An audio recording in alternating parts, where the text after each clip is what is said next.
अगर आप भी एक स्टूडेंट है और अपने करियर में कुछ अचीव करना चाहते हैं तो दोस्तों आप एकदम सही जगह आए हैं। जी हाँ, हमारा चैनल आपके लिए टाइम टू टाइम अलग अलग करियर ऑप्शन से जुड़े हुए वीडियोस लेकर आता रहता है। तो दोस्तों स्वागत है आपका स्टडी सेक्टर में। आज हम आपके लिए लेकर आए हैं जनरल नॉलेज के कुछ ऐसे क्वेश्चंस जो बहुत ही इजी हैं, लेकिन ये बार बार बहुत सारे कॉम्पिटिटिव एग्जाम्स में रिपीट किए जाते हैं। तो बढ़ते हैं इन क्वेश्चंस की तरफ, लेकिन आगे बढ़ने से पहले मैं आपको बता दूं कि अगर आपने चैनल को सब्सक्राइब नहीं किया है तो पहले चैनल को सब्सक्राइब कीजिए, साथ ही इस वीडियो को लाइक करे बिना कहीं ना जाएं। तो चलिए शुरू करते हैं। तो बढ़ते हैं अपने पहले सवाल की तरफ। तो दोस्तों हमारा पहला सवाल है कि भारत में सर्वाधिक वर्षा किस स्थान पर होती है। तो मैं आपको बता दूं, इसका सही जवाब है मौसिनराम। जी हाँ, मेघालय राज्य के पूर्वी खासी हिल्स जिले में स्थित दर्शनीय गांव है मौसिनराम। ये कथित तौर पर पृथ्वी पर सबसे अधिक वर्षा वाला स्थान है। और साथ ही मैं आपको बता दूं 1221 सेंटीमीटर से भी अधिक वर्षा होती है प्रति वर्ष। तो और इसी के साथ ये बनता है दुनिया का सबसे अधिक वर्षा वाला स्थान। हमारा अगला सवाल है कि भारत की सबसे लंबी नदी कौन सी है। तो दोस्तों मैं आपको बता दूं कि भारत की सबसे लंबी नदी गंगा है। जी हाँ, गंगा की लंबाई 2525 किलोमीटर है और यह उत्तराखंड के गंगोत्री ग्लेशियर से निकलती है और बंगाल की खाड़ी से मिल जाती है। गंगा भारत के 1/4 इलाके में बहती है और इसका जो बेसिन है वो लाखों लोगों के जीने का सहारा है। और इसी के साथ गंगा भारत की सबसे लंबी नदी और दुनिया की तीसरी सबसे बड़ी नदी है। बढ़ते हैं अगली सवाल की तरफ कि वायुमंडल की सबसे निचली परत कौन सी है।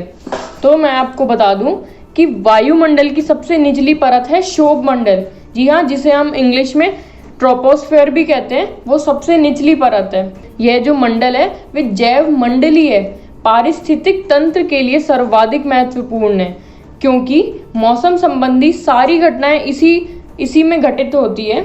हमारा अगला सवाल है कि भारत रत्न प्राप्त करने वाले प्रथम विदेशी कौन थे। तो दोस्तों मैं आपको बता दूं, इसका सही जवाब है खान अब्दुल गफ्फर खान। जी हाँ, 1987 में पहली बार किसी विदेशी को भारत रत्न से नवाजा गया।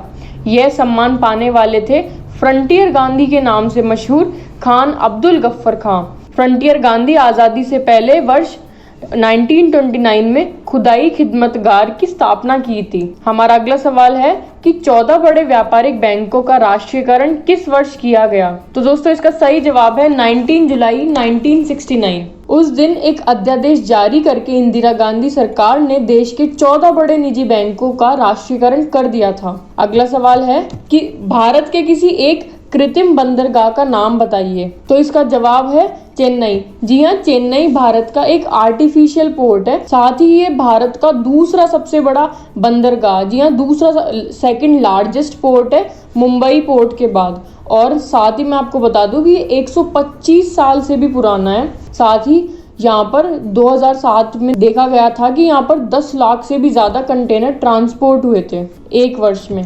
इसी के साथ बढ़ते हैं अगले सवाल की तरफ कि नौसेना दिवस कब मनाया जाता है। तो दोस्तों इसका सही जवाब है 4 दिसंबर। जी हाँ, विश्व की 5वीं सबसे बड़ी नौसेना जो कि भारतीय नौसेना है, उसने 1971 के बांग्लादेश मुक्ति संग्राम में पाकिस्तान के कराची बंदरगाह पर भारी बमबारी कर उसे तबाह कर दिया था।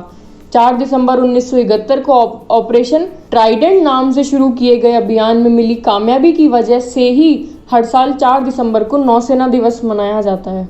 हमारा अगला सवाल है कि भारत में स्पीड पोस्ट सेवा की शुरुआत कब हुई। तो इसका सही जवाब है 1 अगस्त 1986। जी हाँ, 1 अगस्त 1986 को शुरू किया गया था भारत में स्पीड पोस्ट सेवा। इस सेवा के अंतर्गत पत्रों, दस्तावेजों और पार्सलों की डिलीवरी एक निश्चित अवधि के अंतर्गत की जाती है और अवधि में डिलीवरी न होने पर ग्राहक को डाक शुल्क पूर्ण रूप से वापस कर दिया जाता है। हमारा अगला सवाल है कि राउरकेला स्टील प्लांट की स्थापना किस देश के सहयोग से हुई थी। इसका सही जवाब है जर्मनी। राउरकेला ओडिशा राज्य के उत्तर पश्चिमी किनारे पर स्थित है। यह एक उच्च खनिज क्षेत्र है। ये ओडिशा का तीसरा सबसे बड़ा शहर है। भारत में स्टील अथॉरिटी ऑफ इंडिया की सबसे बड़े इस्पात कारखानों में से एक कारखाना यहाँ भी स्थित है।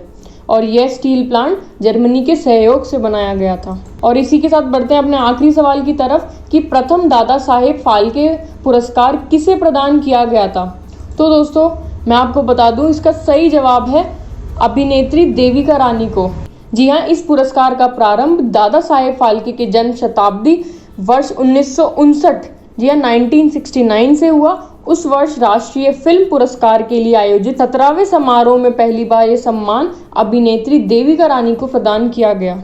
तो कैसे लगे आपको ये सवाल, कमेंट सेक्शन में ज़रूर बताइएगा। साथ ही आपको और किन टॉपिक से जुड़े सवाल चाहिए आप वो भी हमें कमेंट सेक्शन में बता सकते हैं, या फिर आपको इन वीडियोस में कुछ सुधार चाहिए तो उसके लिए भी आप हमसे कमेंट सेक्शन में बात कर सकते हैं। मिलती हूँ आपको अगले वीडियो में, तब तक चैनल को सब्सक्राइब और वीडियो को लाइक करे बिना कहीं ना जाएं। धन्यवाद।